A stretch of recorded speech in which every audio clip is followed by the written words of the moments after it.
Telangana CM Revanth Reddy మరోసారి సోమవారం రాత్రి 8:30 బేగంపేట విమానాశ్రయం నుంచి ప్రత్యేక విమానంలో ఢిల్లీకి బయలుదేరి వెళ్తారు.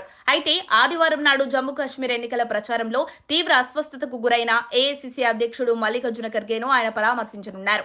అయితే మంత్రివర్గ విస్తరణ, నామినేటెడ్ పదవుల భర్తీపై చర్చించేందుకే రేవంత్ ఆకస్మికంగా ఢిల్లీ వెళ్లినట్లు తెలుస్తోంది. పార్టీ అధిష్టానంతో మంత్రివర్గ కూర్పుపై చర్చించనున్నారు. మంత్రివర్గ విస్తరణలో ఈసారి ఎవరికి అవకాశం దక్కుతుందో అని నేతల్లో ఉత్కంఠ నెలకొంది.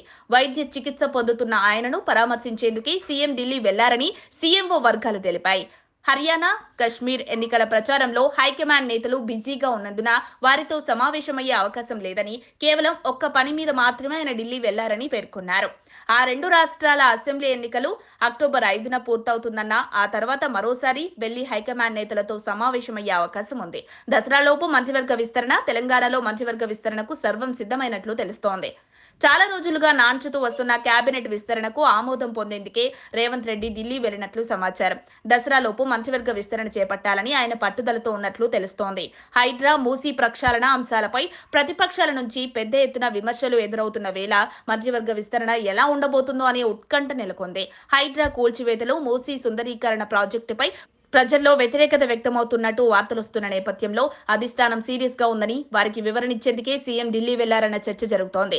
దీంతో పాటు మంత్రి పొంగులేటి శ్రీనివాసరెడ్డిపై ఈడీ దాడుల గురించి కూడా అధిష్టానం పెద్దలకు వివరించే అవకాశం ఉందని భావిస్తున్నారు.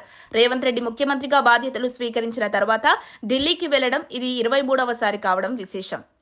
మరిన్ని అప్డేట్స్ కోసం మా కాయ్ టీవీని సబ్స్క్రైబ్ చేసుకోండి. మా వీడియో కనుక మీకు నచ్చినట్లయితే లైక్ చేయండి, షేర్ చేయండి. మీ విలువైన అభిప్రాయాలను కామెంట్ బాక్స్లో తెలియజేయండి.